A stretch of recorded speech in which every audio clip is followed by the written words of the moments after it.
ما ودعك ربك وما قلى صدق الله العلي العظيم اللهم صل على سيدنا محمد وعلى آل سيدنا محمد وبارك وسلم اللهم صل على سيدنا محمد وعلى آل سيدنا محمد وبارك وسلم ثم صل عليه. معزز سامعین کرام، عزیز دوستو، جس طرح اللہ رب العزت کی ذات ساری کائنات کے اندر واحد ہے، اسی طریقے سے اللہ کے محبوب محمد رسول اللہ صلی اللہ علیہ وسلم کی ذات بھی واحد ہے. جس طرح اللہ رب العزت کی بڑائی اور اس کی کبریائی کے چرچے چاروں جانب ہیں، اسی طریقے سے محمد رسول اللہ صلی اللہ علیہ وسلم کی مصطفیٰ کے چرچوں بھی چاروں جانب ہیں. خواہ وہ فرش ہو یا عرش ہو، محمد کی مصطفیٰ ہر جگہ موجود ملے گی صلی اللہ علیہ وسلم. معزز سامعین کرام، گزشتہ جمعہ یہ بتایا گیا تھا کہ کس طرح اللہ کے نبی علیہ السلام کا نکاح حضرت ام المؤمنین خدیجۃ الکبریٰ رضی اللہ تعالی عنہا سے ہوا، اور اس کے بعد کے منظر نامے کو بھی آپ کے سامنے رکھا گیا تھا کہ کیا سامنے آیا تھا. چنانچہ اللہ کے نبی علیہ السلام کے نکاح کے بعد اللہ کے نبی علیہ السلام زیادہ وقت خلوت پسند کیا کرتے تھے. خلوت میں اللہ کے نبی علیہ السلام غار حرا کے اندر جاتے تھے، پورے ہفتے کا کھانا لے جاتے تھے اور آپ وہاں جا کر کے اللہ رب العزت کی بڑائی بیان کرتے تھے اور عبادت میں مشغول رہتے تھے. اللہ رب العزت کا عشق کا معاملہ شروع ہو گیا تھا. چنانچہ وہ وقت پہ آیا کہ اللہ رب العزت نے اپنے محبوب نبی علیہ السلام کے اوپر پہلی وحی نازل فرمائی اور کہا اقرأ بسم ربک الذی خلق. اللہ کے رسول صلی اللہ علیہ وسلم کو اللہ رب العزت کی جانب سے یہ فرمان ملا کہ آپ لوگوں کے درمیان جائیں اور میری وحدانیت کا پیغام دیں اور بتائیں کہ ان کا خالق، ان کا مالک کون ہے. چنانچہ وہ دور ایسا دور تھا کہ مکہ المکرمہ کے اندر، حرم شریف کے اندر، کعبہ بیت اللہ کے اندر 365 بت ان لوگوں نے بنا رکھے تھے جو ہر دن الگ الگ بتوں کی پرستش کیا کرتے تھے. چنانچہ وہ جہالت بھرا دور اور آقا نبی علیہ السلام کا وہاں پر جا کر کے دعوت و تبلیغ کا کرنا، نبی علیہ السلام کے بالکل مزاج کے خلاف ایک ہوا چل اٹھی کہ پورا مکہ نبی علیہ السلام کی خلافت پر طاری ہو گیا. کفار اور مشرکین اپنی بدفعلی کی وجہ سے نبی علیہ السلام کے اوپر طرح طرح کے مصائب اور طرح طرح کی مشقتیں اللہ کے نبی علیہ السلام کو دیا کرتے تھے. تو یہ منظر عام تمام حضرات کو معلوم ہے کہ نبی علیہ السلام کے ساتھ جب آقا نبی علیہ السلام نے اللہ کے پیغام کو عام فرمایا تو کس طرح نبی علیہ السلام کے اوپر حالات آئے اور لوگوں نے ان کو پریشان کیا. اسی درمیان یہ وحی کا سلسلہ چالو ہی تھا کہ اچانک سے وحی کا آنا بند ہو گیا. کفار اور مشرکین نے کوئی سوال کیا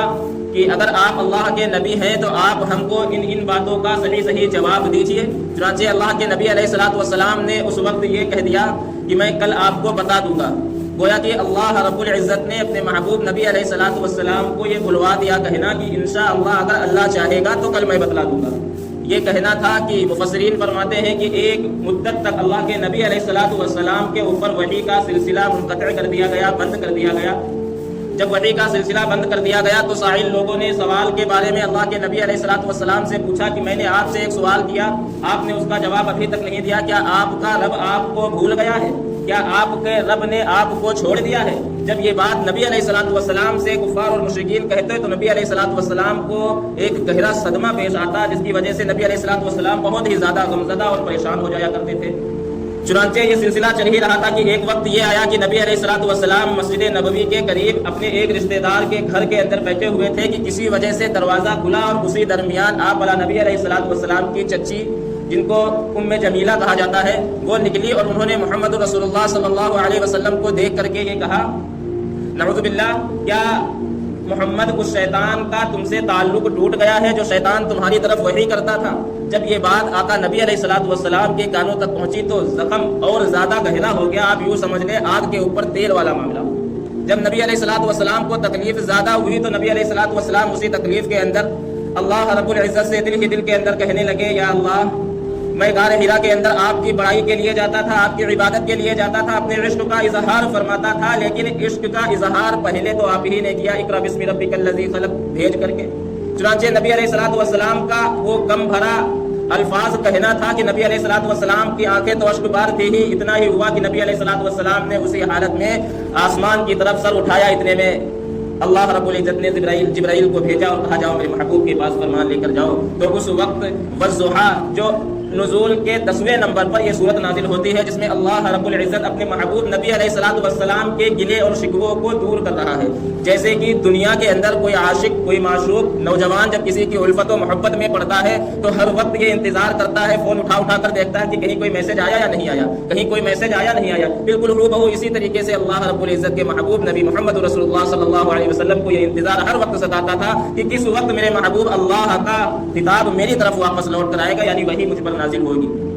جس طریقے سے دنیا کے اندر انسان محبت کرتا ہے اور آپسی تعلقات کی وجہ سے، من مٹاؤ کی وجہ سے کچھ غلطیاں ہوتی ہیں جس کی بنا پہ لوگ ایک دوسرے سے ناراض ہو جاتے ہیں، بالکل وہی کنڈیشن اللہ اور اللہ کے نبی علیہ الصلوۃ والسلام کے درمیان کہ آج اللہ رب العزت نے جو وحی بھیجی ہے وہ محبوب نبی علیہ الصلوۃ والسلام کی محبت اور عشق کو ظاہر کرنے کے لیے بھیجی ہے۔ اللہ رب العزت نے فرمایا والضحیٰ واللیل اذا سجی۔ مفسرین اس کا ترجمہ فرماتے ہیں کہ اللہ رب العزت خطاب فرما رہا ہے قسم ہے روشن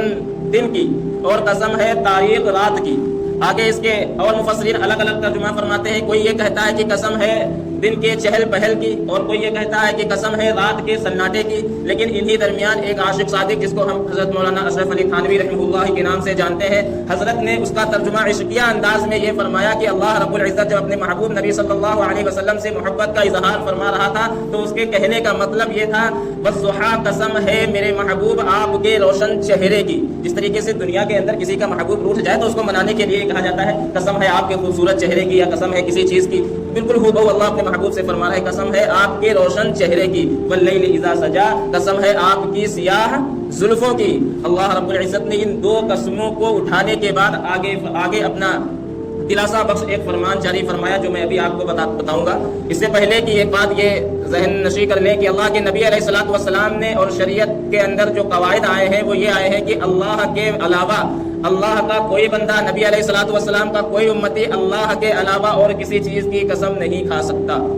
اگر کوئی شخص یہ کہے کہ میں آپ کے سر کی قسم کھاتا ہوں، یا اپنی جان کی قسم کھاتا ہوں، یا اپنی اولاد کی قسم کھاتا ہوں، یا کلام اللہ کی قسم کھاتا ہوں، اللہ کے نبی علیہ الصلوۃ والسلام کی حدیث مبارکہ ہے، اللہ کے نبی علیہ الصلوۃ والسلام نے فرمایا جس طرح اللہ رب العزت کی ذات میں، صفات میں کسی دوسرے کو شریک کرنا شرک ہے، اللہ کے نزدیک شرک ہے، اسی طریقے سے اس شریعت کے اندر میرا یہ فرمان ہے کہ اگر اللہ کے سوا کوئی اور کسی کی قسم اٹھا کر کے کوئی بات کہے گا تو وہ بھی شرک کہا جائے گا۔ چنانچہ یہ اس بات کی دلیل ہے کہ اللہ رب العزت کا جو یہ عشق ہے یہ اس بات کی دلالت دے رہا ہے کہ دیکھیے میرے محبوب، آج میں نے جو الفاظ آپ کی محبت میں ادا کیے ہیں، قیامت تک آنے والے انسانوں کو اس بات کی اجازت نہیں کہ جو الفاظ میں نے اپنے محبوب کے لیے ادا کیے ہیں وہ انسان اپنے محبوب کے لیے ادا کرے، کیونکہ اللہ کی ذات بھی اکیلی اور محمد رسول اللہ کی ذات بھی اکیلی، صفات بھی اکیلی۔ چنانچہ اللہ رب العزت آگے خطاب یہ قسمیں اٹھانے کے بعد اللہ رب العزت نے محبوب نبی علیہ الصلوۃ والسلام سے فرماتے ہیں والضحیٰ واللیل اذا سجا ما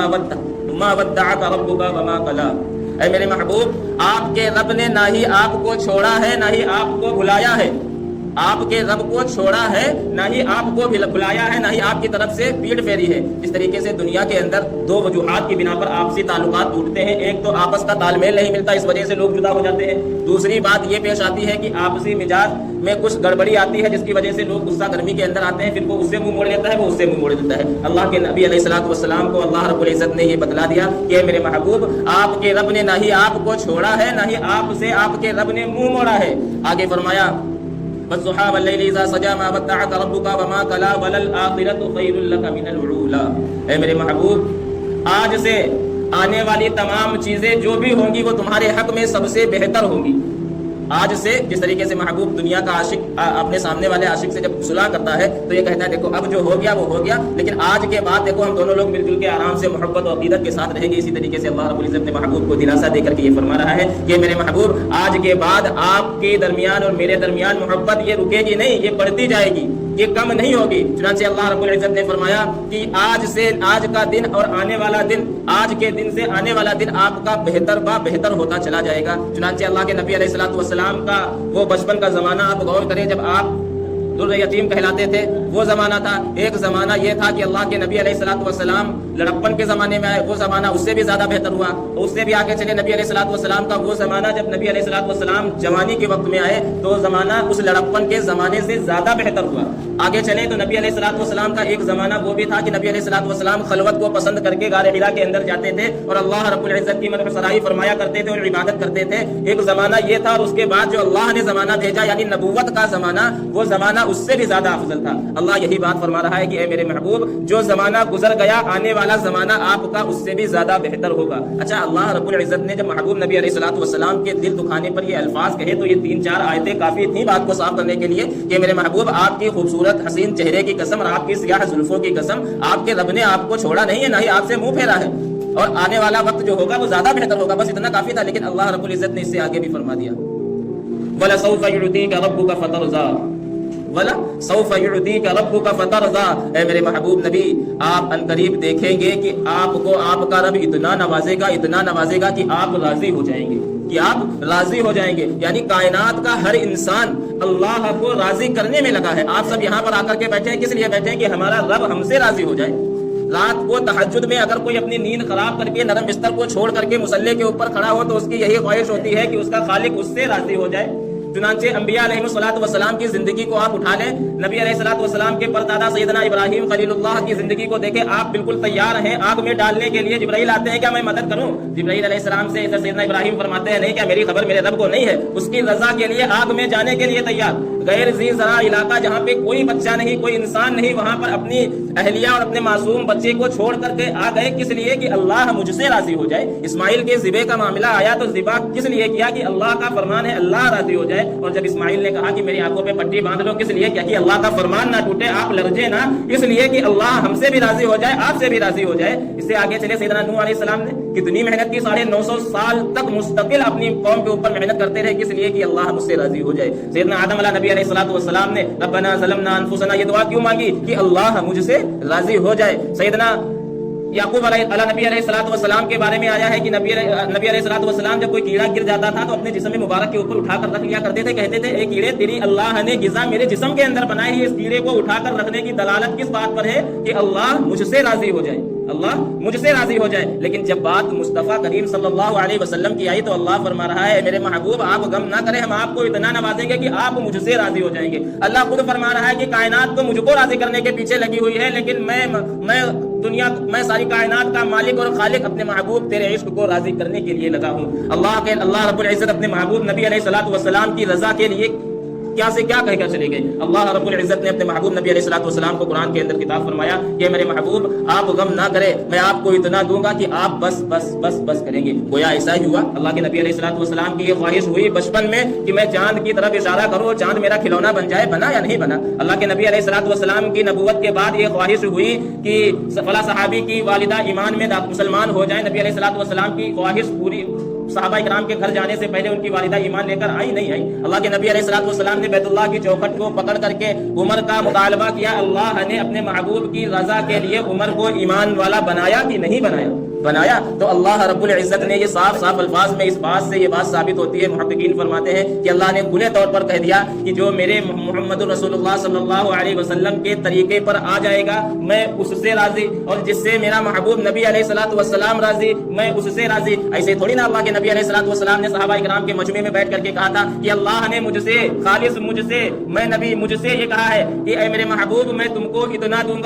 گا کہ آپ راضی ہو جائیں گے۔ وہ میدان محشر کا وقت ہوگا، نبی علیہ الصلوۃ والسلام کا فرمان ہے کہ میں اس وقت تک جنت کے اندر داخل نہیں ہوں گا جب تک کہ میں اپنے امت کے ایک امتی کو بخشوا کر کے جنت میں نہ لے کر کے جاؤں۔ اللہ رب العزت نے اپنے محبوب نبی علیہ الصلوۃ والسلام کی امت میں پیدا کرنے کے بعد کیا ہم کو اتنا بڑا شرف دیا؟ یہ کم ہے، یہ بہت بڑا شرف ہے۔ ہم کو اس بات کو سمجھنا پڑے گا کہ جو نبی علیہ الصلوۃ والسلام کے عشق میں چور ہوگا، اپنے آپ کو ان کے عشق میں ڈھالے گا، اپنی زبان سے، اپنے کردار سے، اپنے اعمال سے اور اپنے گھر کے طور طریقے سے، سو کر اٹھنے سے لے کر کے آخر وقت قبر کے اندر اترنے تک نبی علیہ الصلوۃ والسلام کی جھلکیاں اگر اس میں نظر آئیں گی تو کل میدان محشر میں اللہ رب العزت بے ساختہ یہ فرما دے گا یہ میرے محبوب کا عاشق، اور جو میرے محبوب مصطفیٰ کریم کا عاشق میں اس کو کیسے جہنم میں ڈالوں گا، اس کو جنت کا ہی ٹھکانہ ملے گا۔ ایک واقعہ بتا کر میں اپنی بات کو ختم کر دوں گا۔